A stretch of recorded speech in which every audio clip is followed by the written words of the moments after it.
গুরুত্বপূর্ণ একটি বিষয় নিয়ে এখন আলোচনা করব, যে জিনিসটা তোমাদের সবচেয়ে বেশি ইম্পর্টেন্ট। তোমরা ক্লাস চাই ভাইয়া, ক্লাস হচ্ছে না, এই বিষয় নিয়ে আলোচনা করতেছো। সামনে আমি ক্লাস নিতে পারবো কিন্তু তা আমি নিশ্চিত করে বলতে পারছি না, ঠিক আছে? তাই আমি তোমাদের ভীতি দূর করার জন্য, তোমাদের মনের ভিতরে English first paper English second paper নিয়ে যে ভীতিটা রয়েছে, যে ভয়টা রয়েছে, সেই ভয় আমি দূর করার জন্য আজকে এই মুহূর্তে আমি তোমার ফার্স্ট পার্ট এবং সেকেন্ড পার্টের ফুল 100 মার্কস নিয়ে একটু আলোচনা করব। কিভাবে তুমি আনসার করবা, কিভাবে উত্তর বের করতে হবে, কোনটা আগে লিখবা, কোনটা পরে লিখবা, কোনটা কিভাবে শিখতে হবে, এই বিষয়গুলো নিয়ে আমি এই মুহূর্তে আলোচনা করব। সো খুবই মনোযোগ দিয়ে একদম আমার সাথে ফার্স্ট টু লাস্ট পর্যন্ত ক্লাসটি কন্টিনিউ করো, ঠিক আছে? এতক্ষণ করেছো, ধন্যবাদ। এখন একটু কন্টিনিউ, এখন একটু গুরুত্বপূর্ণ বিষয় নিয়ে আলোচনা করবো। দেখো, আমাদের সর্বশেষ আমাদের শর্ট সিলেবাস অনুযায়ী কোভিড-19 প্যান্ডামিক অনুসারে এখন পর্যন্ত শর্ট সিলেবাসে পরীক্ষা হচ্ছে। তো এই যে শর্ট সিলেবাস অনুযায়ী আমাদের সর্বশেষ মানবন্টনটা আমরা একটু দেখি। Latest marks distribution, received marks distribution for earning examination 2025, ঠিক আছে? টোটাল 100 মার্কস, এই 100 মার্কস নিয়ে আমরা আলোচনা করব। প্রথমে হচ্ছে আমার সেকেন্ড পার্টটা নিয়ে, যেহেতু আমি সেকেন্ড পার্ট পড়িয়েছি, সেকেন্ড পার্ট নিয়ে আমরা প্রথমে কি করব, আলোচনা করব, ঠিক আছে? আমরা এটা এই দিকে একটু নিয়ে আসি, ঠিক আছে? ওকে, আচ্ছা, এখন দেখো এক নম্বরে আমার কি থাকবে ভাইয়া, একটু মনোযোগ দাও। এক নম্বরে আমার কি থাকবে? এক নম্বরে আমার থাকবে হচ্ছে তোমার এক নম্বরে আমার কি থাকবে, দেখো, get filling activities without close for preposition. আচ্ছা, তার মানে বুঝতে পারতেছি এখনো আমার পার্টস অফ স্পিচ থেকে প্রিপোজিশন থেকে এখানে প্রশ্ন করবে উইথাউট ক্লোজ, কোনো ক্লো থাকবে না। কি থাকবে না? কোনো ক্লো থাকবে না। কি থাকবে না? কোনো ক্লো থাকবে না। মনে রাখবা, যদি ক্লো না দেওয়া থাকে এগুলো খুব সহজ হবে। ক্লো না দেওয়া থাকলে কি হবে? খুব সহজ হবে। মানে প্রিপোজিশন, এখানে মনে করো যে বিভিন্ন ধরনের প্রিপোজিশন হইতে পারে, অ্যাপ্রোপ্রিয়েট প্রিপোজিশন হইতে পারে, নরমাল প্রিপোজিশন হইতে পারে, ঠিক আছে? তো আমি তোমাকে প্রিপোজিশন, যদি ক্লাস নাও নিতে পারি, প্রিপোজিশন কোনগুলো মুখস্থ করতে হবে, কোনগুলো বারবার পরীক্ষায় আসতেছে, এগুলো আমি তোমাকে কি করব, গ্রুপে পিডিএফ দিয়ে দিব, পিডিএফ আকারে আমি দিয়ে দিব, এগুলো মুখস্থ করে নিবা। যেমন হচ্ছে ধরো গিভ আপ, নোন টু, হ্যাঁ, তোমার হচ্ছে এই যে তোমার হচ্ছে অ্যাকর্ডিং টু, এরকম যে তোমার হচ্ছে এই প্রিপোজিশন গুলো আছে, সেই প্রিপোজিশন গুলো বারবার পরীক্ষায় আসে, এগুলো আমরা একটু মুখস্থ করে নিব, ঠিক আছে? ওকে, আচ্ছা, তাহলে আমি এক নাম্বারটা বুঝলাম, সেটা হচ্ছে আমাকে কি করতে হবে, অ্যাপ্রোপ্রিয়েট প্রিপোজিশন মুখস্থ করতে হবে। অ্যাপ্রোপ্রিয়েট কি করতে হবে? প্রিপোজিশন মুখস্থ করতে হবে। তুমি বেশি না, তুমি 100-র মতো প্রিপোজিশন যদি মুখস্থ করো, নরমাল একাডেমিক কোথায় ইন অর, কোথায় হচ্ছে ইন বসে, এট বসে, ইন ফ্রন্ট অফ বসে, বিহাইন্ড বসে, অ্যাবভ বসে, ওভার বসে, এগুলো তো মুখস্থ করার পাশাপাশি তুমি অ্যাপ্রোপ্রিয়েট প্রিপোজিশন মুখস্থ করবা। যেমন due to, according to, known to, এরকম কিছু প্রিপোজিশনের ডিরেক্ট, এটার পরে কোনো কথা নেই, কোনো রুলস মানে না, ডিরেক্ট টু বসে যায়, ডিরেক্ট টু বসে, ডিরেক্ট ফর বসে, ডিরেক্ট এট বসে, এরকম কিছু প্রিপোজিশন আমরা দিব, সেগুলো মুখস্থ করে নিবা, ঠিক আছে? ওকে, তাহলে এইটা আমার সহজ হয়ে গেল, তাই না? ওকে, তারপরে এটা আলোচনা করার পর আমি তোমাকে আরো কিছু গুরুত্বপূর্ণ কথা বলবো, একটু মনোযোগ দাও। 2 নাম্বার কি আছে, দেখো, gap filling activities with clue, মানে ক্লু দেওয়া থাকবে। এই যে উপরে তোমার হচ্ছে এরকম কি করবে, এরকম একটা বক্স দেওয়া থাকবে, এই বক্সে তোমার কি দেওয়া থাকবে, ক্লোজ দেওয়া থাকবে, মানে তোমার ক্লো দেওয়া থাকবে, 10টা ক্লো দিবে, এই 10টা ক্লো থেকে তোমার কি করতে হবে, এগুলো আনসার করতে হবে। এখন এরা কিন্তু মাত্র আমি পড়িয়েছি, মাত্র আমি এটা পড়াইছি, না, gap filling activities with clues, special uses words, মানে প্রেজ ওয়ার্ড, মাত্র আমি এটা পড়াইছি। এইখানে ভাই তোমার হচ্ছে 10টা থাকবে, হাফ মার্ক করে 5, এই 5-এ 5 তোমাকে কি করতে হবে, পেতে হবে, মাস্ট বি পেতে হবে, ঠিক আছে? এই যে let alone, was done, unless, have to, dare, it is time, it is high time, তারপরে হচ্ছে তোমার had better, would you mind, হ্যাঁ, এই যে যেগুলো আমি পড়িয়েছি না, সেগুলো থেকে কমন আসবে, ঠিক আছে? তাহলে এইটা তো আমরা পারি অলরেডি, তাই না? খুবই সহজ। ওকে, 3 নম্বরে আসো, কমপ্লিটিং সেন্টেন্স। কি completing sentence with close phrase. দেখো, তুমি যে এইটা পারে, যে 2 নং পারে, সে কিন্তু এই 3 নংটাও পারবে। যে 2 নং পারে সে কি করবে, সে 3 নংও পারবে। এটা কি তোমার হচ্ছে প্রথম দিকে একটা সেন্টেন্স, একটা পেজ দেওয়া থাকবে, পরের পেজটা কি করতে হবে, আনসার করতে হবে, পরের পেজটা কি করতে হবে, তোমাকে আনসার করতে হবে, ঠিক আছে? অর্থাৎ একটা সেন্টেন্স দেওয়া থাকবে, এই সেন্টেন্সের উপর ভিত্তি করে পরের অংশটা কেমন হবে, তোমাকে সেটা কি করতে হবে, আনসার করতে হবে। যেমন বললো, সে আমার নামই বলতে পারে না, আমার পরিচয় বলবে তো দূরের কথা। যদি তুমি কঠোর পরিশ্রম না করো, কখনো ভালো রেজাল্ট করতে পারবে না। যদি তুমি হেলমেট ব্যবহার না করো, তাহলে তুমি কি অ্যাক্সিডেন্ট করতে পারো। তো ওই রকম কথাগুলোই আসবে। তাহলে যে 2 নং পারে সেইটাও পারবে কমপ্লিটিং সেন্টেন্স। এবং কমপ্লিটিং সেন্টেন্সে আমি হচ্ছে তোমাদেরকে 10 থেকে 15টা রুলস বা নিয়ম দিয়ে দিব, এগুলো পড়লেই তোমার হচ্ছে কমন আসবে। আর এখানে তোমার ভাইয়া তোমাকে টেন্স কিন্তু ভালো করে পারতে হবে এবং কন্ডিশনাল সেন্টেন্স গুলো তোমাকে মুখস্থ করতে হবে, ঠিক আছে? আমি কিন্তু বলে দিচ্ছি সিক্রেট বিষয়গুলো। ওকে, তাহলে এখানে দেখো হিউজ একটা মার্কস, 10 মার্কস, 10টা সেন্টেন্স থাকবে 10 মার্কস, ঠিক আছে? কোনোভাবে মিস করা যাবে না। এইবার আসো আমার তোমার হচ্ছে কত নাম্বার, 4 নম্বরে ইউজ অফ ভার্বস, মানে রাইট ফর্ম ভার্বস। কি verb? Right form verbs. Right form ভার্বে 14টা অপশন দেওয়া থাকবে, প্রত্যেকটা হাফ করে 7, প্রত্যেকটা হাফ করে কত বলো তো ভাইয়া? 7, ঠিক আছে? এই 7। এখন রাইট ফর্ম ভার্বস মানে কি? রাইট ফর্ম ভার্বস মানে হচ্ছে তোমার ভার্বের সঠিক রূপগুলো লেখা, ঠিক আছে? এখন রাইট ফর্ম ভার্ব তুমি কিভাবে আনসার করবে, আমি তোমাকে টেকনিকটা বলে দিই। তুমি প্রথমে এটা প্যাসেজ আকারে থাকবে, মাস্ট বি প্যাসেজ আকারে থাকলে তুমি এটা পড়বা, রিডিং পড়বা। রিডিং পড়ার পরে তুমি বুঝবা যে এটা কি অতীতের কোনো কথা বলতেছে, নাকি বর্তমান সময়ে কথা বলতেছে, নাকি ভবিষ্যৎ সময়ে কথা বলতেছে, নাকি সবকিছু মিক্স করে আছে। তুমি এই জিনিসটা একটু আইডিয়া করবা। যদি তোমার বর্তমান হয়ে থাকে তাহলে বেশিরভাগ ভার্বের সাথে কি হবে? এস বা ইয়েস হবে এবং ভার্বটা সিঙ্গুলার হবে। ভার্বটা কি হবে? সিঙ্গুলার হবে, মানে বি1 বসবে, মানে বি1 ভার্বের প্রথম রূপ বসবে। যদি ফার্স্ট টেন্সের ঘটনা হয় তাহলে কি হবে? ভার্বের দ্বিতীয় রূপ বসবে। যদি পারফেক্ট টেন্স হয় তাহলে ভার্বের আগে হ্যাভ হ্যাজ বসতে পারে এবং হচ্ছে ভার্বটা 3 নম্বর রূপ করে দিতে হবে, ঠিক আছে? এই হচ্ছে ঘটনা। এখন ভার্বের এই যে রাইট ফর্ম ভার্বসের আমি তোমাকে 10 থেকে 15টা, মাত্র 10 থেকে 15টা রুলস বা নিয়ম আমি যদি ক্লাস নাও নিতে পারি দিয়ে দিব, ঠিক আছে? দিয়ে দিলে তুমি এটা গ্রুপে পড়ে নিবা। এক্সাম্পল তুমি হচ্ছে তোমাকে কিছু হচ্ছে তোমার সাজেশন তো অবশ্যই দিব, সেগুলোকে প্র্যাকটিস করবা, তাহলে পারবা। ওকে, তাহলে আমার 5 নাম্বার আসো। এটা কিন্তু ক্লাস নিয়েছি, তাই না? অলরেডি নারেশনের উপর ক্লাস নেওয়া হয়েছে, তাই না? নারেশন আমরা পারবো। নারেশন কি? ডিরেক্ট থেকে ইনডিরেক্ট করা, ঠিক আছে? নারেশনটা কি? মানে যে কথা বলতেছে ওই কথাটাকে ঘুরিয়ে সুন্দর করে বলা আর কি। নারেশন মানে আমি যে কথাগুলো বলতেছি এই কথাগুলোকে কি কিছু নিয়ম অনুসরণ করে সেন্টেন্সের গঠনমূলক কিছু পরিবর্তন হয়, এগুলো পরিবর্তন করে এই কথাটাকে কি করতে হয়? গুছিয়ে বলতে হয়, সুন্দর করে বলতে হয়, ঠিক আছে? এটাই হচ্ছে ন্যারেশন, ঠিক আছে? তাহলে এই ন্যারেশনে আমরা 5 পাবো, ঠিক আছে? ন্যারেশনের ক্লাস কিন্তু অলরেডি হয়েছে।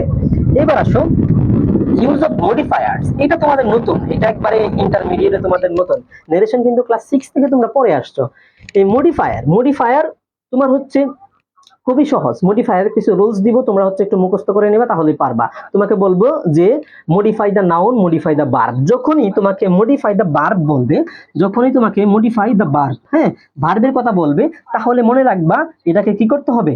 অ্যাডভার্ব। এর আগে কি বসাতে হবে? একটা অ্যাডভার্ব বসাইতে হবে। কি বসাতে হবে? একটা অ্যাডভার্ব। আগে বা পরে কি করতে হবে? একটা অ্যাডভার্ব বসাতে হবে। যখনই বলবে তোমাকে মডিফাই দা নাউন, তাহলে এই যে নাউনের কথা যখন বলবে, যখন নাউনের কথা বলবে তাহলে কি করতে হবে? এই নাউনটাকে আগে কি করতে হবে? অ্যাডজেক্টিভ বসাইতে হবে। ধরো বললো যে কাজী নজরুলের কথা, রবীন্দ্রনাথ ঠাকুরের কথা, তাহলে পোয়েট থাকলো। এটা কি পোয়েট? উনি কি পোয়েট ছিল? ফেমাস পোয়েট ছিল, ঠিক আছে? তো ফেমাস তুমি দিতে পারো। তো এটা যখনই বলবে যে modify the noun, pre modify the noun, post modify the noun, তাহলে আমরা কি করব? নাউনকে মডিফাই করতে হবে। তার মানে নাউনটা যেটা অ্যাডজেক্টিভ বসবে, এটাই মূলত কাজ। তোমার এইটাতে যদি যারা এখানে তোমার হচ্ছে যারা হচ্ছে পার্টস অফ স্পিচ ভালো করে পারো, noun, pronoun, adjective, verb, adverb, preposition, conjunction, interjection, এগুলো যারা ভালো পারে তারা হচ্ছে কি করতে পারে? এই মডিফায়ার আনসার করতে পারবে। খুবই সহজ। তোমাদের মাদ্রাসা বোর্ডে কঠিন কিছু দেয় না, ঠিক আছে? সহজেই দেয়। ওকে, তারপরে আসো 7 নম্বরে আসো ইউজ অফ সেন্টেন্স কানেক্টরস। মানে কানেক্টরস তোমরা আগেও পড়ে আসছো। কানেক্টরস গুলা কোনগুলা? তোমার হচ্ছে এরকম কিছু ওয়ার্ড আছে, ফ্রেজ আছে, যেগুলো তোমার কি করে? দুইটা সেন্টেন্সকে একত্রিত করে জোড়া লাগায়, ঠিক আছে? এমন কিছু ফ্রেজ আছে, যেমন ধরো as soon as, would feather, let alone, তারপরে হচ্ছে টিল আনটিল, দো ওল দো, এই যে এইগুলো আছে। তোমার হচ্ছে ফার্স্টলি, সেকেন্ডলি, হ্যাঁ, হোয়াট এভার, হ্যাঁ, এই যে তোমার হচ্ছে কানেক্টর বাট, হ্যাঁ, বাট, অর, এন্ড, এই যে কানেক্টর গুলো আছে, এই কানেক্টর সিন্স, এই কানেক্টর গুলো তোমাকে কি করতে হবে? মুখস্থ করতে হবে কোন সময়। এটা তুমি হচ্ছে দেখো ইংরেজি কিন্তু কঠিন কোনো বিষয় নাই। তুমি যদি বাংলা অর্থ বুঝতে পারো তাহলে তুমি এমনিতেই আনসার করতে পারবে। আমরা মূলত বাংলা অর্থ ট্রান্সলেশন করতে পারি না, বাংলা অর্থ বের করতে পারি না, এই জন্য পারি না, ঠিক আছে? তাহলে বাংলা করে করে তুমি কি বসাতে হবে, কোন কানেক্টরস গুলো বসাতে হবে, সেগুলো তুমি কি করবা? তুমি লিখে দিবা, ঠিক আছে? এবং খুবই সহজ। এটারও আমি তোমাকে কি করব? তোমাকে কয়েকটা নিয়ম, তোমাকে হচ্ছে 10 থেকে 15টা কানেক্টরস দিব, এগুলো মুখস্থ করে নিবা, এগুলো থেকে আসবে, কমন আসবে। ওকে, তাহলে এই কানেক্টর জিনিসটা কি এটা আমরা বুঝলাম। এইবার আসো ভাইয়া সিনোনিম অ্যান্টোনিম। দেখো ইংরেজি তো একটা ভাষা, এই ভাষা আয়ত্ত করতে গেলে আমাকে কি করতে হবে, বেশিরভাগ সিনোনিম এন্টোনিম মুখস্থ করতে হবে। আর এই সিনোনিম এন্টোনিমে যে যত বেশি পারদর্শী সে ইংরেজিতে তত বেশি ভালো। তো সিনোনিম এন্টোনিম কোনগুলা তোমার বিগত বোর্ডে যেগুলো আসছে এগুলাই মুখস্থ করবা, এগুলো থেকে কমন পড়বে, ঠিক আছে? এটা আসলে এখানে বোঝানোর মতো কোনো কিছু নাই। যে যত বেশি ভার্ব ভোকাবুলারি জানে সে তত বেশি ইংরেজি ভালো পারে, ঠিক আছে? তো এখানে এগুলা আমি তারপর বিগত সালে যেগুলো আসছে এগুলো তোমাকে সাজেশন দিয়ে দিব, এগুলো মুখস্থ করে নিবা। তো এখানে 14টা সিনোনিম এন্টোনিম থাকবে, 7 মার্ক, ঠিক আছে? এবার আসো খুব সহজ একটা জিনিস দেখো, এটা আমরা সবাই পারি, এটা যদি না পারো তোমার মতো বেকুব, তোমার মতো বেকফল পৃথিবীতে কেউ নাই। দেখো পাংচুয়েশন অফ মার্কস, এই পাংচুয়েশন অফ মার্কস আমরা একদম ক্লাস ছোটবেলা থেকে শিখে আসছি, তাই না? এই যে পাংচুয়েশন অফ মার্কসটা কি, পাংচুয়েশন অফ মার্কসটা কি? পাংচুয়েশন অফ মার্কস মূলত হচ্ছে তোমার একটা গল্প আকার একটা কি দেওয়া থাকবে, 3 লাইন 4 লাইন 5 লাইনের একটা গল্প দেওয়া থাকবে। এই গল্পের মধ্যে তোমার ভুল দেওয়া থাকবে। তোমার ধরো কোথায় ফুল স্টপ বসাতে হয় এটা ওরা দিল না, কোথায় কমা বসাতে হয় এটা ওরা দিল না, কোথায় সেমিকোলন বসাতে হয় এটা ওরা দিল না, কোথায় ইনভার্টেড কমা হয় এগুলো দিল না, ঠিক আছে? ধরো আমরা যদি একটু নোটে যাই, হ্যাঁ, তোমার হচ্ছে এই যে ক্ষমা, তারপরে হচ্ছে প্রশ্নবোধক চিহ্ন, তারপরে এই যে বিলার খামচা, হ্যাঁ বিলার খামচা যেগুলো আমরা বলি, ইনভার্টেড কমা শেষ, কোথায় থেকে ইনভার্টেড কমা শুরু হবে, কোথায় গিয়ে ইনভার্টেড কমা শেষ হবে, এটা তোমাকে জানতে হবে। এবং সেন্টেন্সটা কি সেন্টেন্স, এটা কি ইন্টারগেটিভ সেন্টেন্স, ইন্টারগেটিভ সেন্টেন্স হলে প্রশ্নবোধক চিহ্ন বসবে। এটা কি তোমার হচ্ছে এক্সক্লামেটরি সেন্টেন্স, তাহলে এই যে কোরআন নিচে পুরা এই চিহ্নটা বসবে, এক্সক্লামেটরি চিহ্ন বসবে, ঠিক আছে? এবং কোথায় হাইপেন বসবে, কোথায় সেমিকোলন বসবে, এইগুলাই। এবং হচ্ছে কোনো কিছু নাম যদি থাকে, ঠিক আছে, কোনো বিশেষ কোনো ব্যক্তি, বিখ্যাত কোনো ব্যক্তি বা যে কোনো নাম, পৃথিবীতে যে কোনো নাম, যে কোনো মানুষের নাম শুরুতে কি হবে, বড়াতে হবে, ক্যাপিটাল লেটার্স হবে, বড়াতে কি হবে, ক্যাপিটাল লেটার্স হবে, ঠিক আছে? আর হচ্ছে ধরো আই, আই একটা এমন একটা জিনিস, এই আই আই যেখানেই থাকে সে মাঝখানে থাকুক পরে থাকুক সেখানে কি হবে, সেটা বড় হাতের হবে। আর নাম যেখানেই থাকুক সেটা কি হবে, বড় হাতের হবে, ঠিক আছে?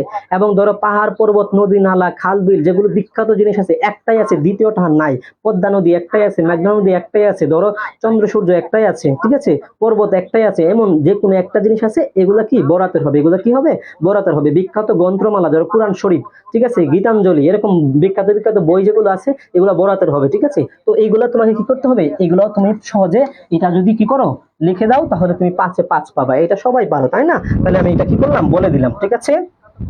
ওকে, তাহলে আমার হচ্ছে তোমার কি এই হচ্ছে তোমার তোমার হচ্ছে কি আমার হচ্ছে 9 নাম্বার পর্যন্ত পাংচুয়েশন অফ মার্কস, এটা পর্যন্ত ক্লিয়ার, ঠিক আছে? তাহলে আমরা এতটুকু দেখলাম। এরপরে আসো আমার হচ্ছে কি আছে, আমার হচ্ছে তোমার এই মুখস্থ বিদ্যায় কি আছে দেখো ভাইয়া, মুখস্থ বিদ্যায় কি আছে, মুখস্থ বিদ্যায় আমার আছে দেখো ফর্মাল লেটার রাইটিং, এটা হচ্ছে 10 মার্ক। ফর্মাল লেটার রাইটিং মানে হচ্ছে অ্যাপ্লিকেশন লেখা, কি লেখা, অ্যাপ্লিকেশন লেখা, ঠিক আছে? এটা হচ্ছে 10 মার্ক। তারপরে আছে আমার কি, তারপরে আছে আমার হচ্ছে প্যারাগ্রাফ, প্যারাগ্রাফ 200 ওয়ার্ডের লিখতে হবে, এটা হচ্ছে 15 মার্ক, ঠিক আছে? তারপরে আছে আমার এই তোমার হচ্ছে কম্পোজিশন এসে, এইটা হচ্ছে তোমার 15 মার্ক, টোটাল হচ্ছে 100 মার্ক, ঠিক আছে? তো এটা হচ্ছে তোমার এটাও 200 পেজের লিখতে হবে, এই তোমার হচ্ছে কম্পোজিশনও 200 পেজের লিখতে হবে। এখন ভাইয়া আমি তোমাকে একটা গুরুত্বপূর্ণ কথা বলি, এই যে দেখতেছো না ফর্মাল লেটার, এই যে ফর্মাল লেটার দেখতে পাচ্ছ না, এই লেটার তুমি একটা অ্যাপ্লিকেশন, তুমি একটা অ্যাপ্লিকেশন শিখলে তুমি সমস্ত অ্যাপ্লিকেশন আনসার করতে পারবা। যে অ্যাপ্লিকেশনটাই আসুক, আমরা মাত্র ডিবেটিং ক্লাব আছে, তারপরে ওয়াইফাই ফ্যাসিলিটিস আছে, তারপরে ধরো কোনো টুর্নামেন্টের আয়োজন আছে, হ্যাঁ, যে কোনো কিছু তোমার কলেজে কোনো একটা কিছু, তোমার মাদ্রাসায় কোনো একটা কিছু নাই, এমন একটা জিনিস চেয়ে তুমি কি করবা, তোমার হচ্ছে হেডমাস্টারের নিকট, তোমার যে প্রিন্সিপালের নিকট কি করবা, একটা আবেদন করবা। সেই আবেদনটা কিভাবে করতে হয়, আমি একটা মাত্র অ্যাপ্লিকেশন ফরম্যাট দিব তোমাকে, এই একটা অ্যাপ্লিকেশন যদি তুমি মুখস্থ করো তাহলে তোমার আর কোনো অ্যাপ্লিকেশন শিখতে হবে না, একটা এটা আমি গ্রুপে দিয়ে দিব, আজকেই আমি দিয়ে দিব, অলরেডি আমার কাছে বানানো আছে। এতদিন তো আমরা হচ্ছে দাখিল নিয়ে কাজ করেছিলাম, তো এখন তোমাদের নিয়ে কাজ করতেছি, তো তোমাকে দিয়ে দিব, টেনশন করার কিছু নাই, ঠিক আছে? একটা অ্যাপ্লিকেশন শিখলেই তুমি পারবা সবগুলা। এবার আসো প্যারাগ্রাফ, প্যারাগ্রাফ আমরা 5 থেকে 6টা প্যারাগ্রাফ দিব, 5 থেকে 6টা প্যারাগ্রাফ মুখস্থ করবা, যেমন আর্লি রাইজিং আছে, টি প্লান্টেশন আছে, তারপরে উইন্টার মর্নিং আছে, এগুলোই বেশি বেশি আসে, ঠিক আছে? হ্যাঁ, লোডশেডিং আছে, হ্যাঁ, ক্লাইমেট চেঞ্জ আছে, মোবাইল ফোন আছে, এগুলোই বেশিরভাগ আসে, তাহলে এগুলো আমরা দিয়ে দিব। ইভেন হচ্ছে একটা প্যারাগ্রাফ শিখলে অনেকগুলো প্যারাগ্রাফ আনসার করা যায়, মানে পজিটিভ নেগেটিভ জাতীয় যত প্যারাগ্রাফ আছে এগুলো আমরা একটা দিয়ে দিব, তাহলে তুমি কি করবা, আনসার করতে পারবা, তাহলে আমি জানি আমার টেনশন নাই। কম্পোজিশন, কম্পোজিশনও কি, আমরা হচ্ছে ধরো জার্নি বাই ট্রেন আছে, স্টুডেন্ট লাইফ আছে, হ্যাঁ, তোমার হচ্ছে ডিউটিজ অফ স্টুডেন্ট লাইফ আছে, ডিসিপ্লিন আছে, হ্যাঁ, এইগুলাই কিন্তু বেশি বেশি আসে, ঠিক আছে, জুলাই বিপ্লব আসে, এগুলো নতুন, এগুলো কিন্তু বেশি বেশি আসে। তাহলে আমরা এই তোমার 4-5টা কি করবো এখন থেকেই তোমার হচ্ছে এই কম্পোজিশন মুখস্থ করবো। এখন আমি তোমাকে গুরুত্বপূর্ণ একটা কথা বলি ভাইয়া, জাস্ট মনোযোগ দা, তুমি শোনো আমার কথা। ইংরেজি আমরা কি করলাম এই মুহূর্তে, ইংরেজি হচ্ছে আমরা কি করলাম এই মুহূর্তে তোমার ইংরেজি আমরা কি করলাম এই মুহূর্তে বলো তো, আমরা হচ্ছে তোমার সেকেন্ড পার্ট নিয়ে কি করলাম, আলোচনা করলাম, তাই না? সেকেন্ড পার্ট নিয়ে আমরা সেকেন্ড পার্টের সিলেবাসটা নিয়ে আলোচনা করলাম। এখন ভাই আমি তোমাকে বলি, ইংরেজিতে যদি তুমি পাস করতে চাও বা ভালো রেজাল্ট করতে চাও, তোমার আসলে করাটা কি করা উচিত? তুমি প্রথমেই গ্রামার আনসার করার দরকার নাই, গ্রামারে ভুল হইতেই পারে, মাস্ট বি। তুমি ওয়াজ ব্রুনের জায়গা লেট অ্যালোন দিছো, এমিজ আর ওয়াজ এর জায়গা তুমি অন্য কিছু দিছো, এগুলো ভুল হইতে পারে, মানে এমসিকিউর মতো, এটা কিসের মতো, এমসিকিউর মতো। তোমার একটা ভুল হলে তুমি নাম্বার এখানে পাওয়ার সম্ভাবনা নাই, মানে 100% তোমাকে নাম্বার দিবে না। ভুল মানে ভুল, তোমাকে নাম্বার দিবে না। বাট রাইটিং এ যদি তুমি ভুলও লেখো, রাইটিং এ যদি তুমি ভুল ভাল তুমি যদি হচ্ছে মিক্স করে লিখো, তারপরে রাইটিং এ তোমাকে মার্ক দিতে স্যাররা বাধ্য। ঠিক আছে, এই জন্য তুমি ইংরেজিতে ভালো করতে হলে তোমাকে গুরুত্ব দিতে হবে রাইটিং এর উপর। কিসের উপর? রাইটিং এর উপর গুরুত্ব দিতে হবে। Most of the students fail করে একটা মাত্র কারণ, সে গ্রামার নিয়ে পড়ে, তাকে রাইটিং লেখার সময় পায় না।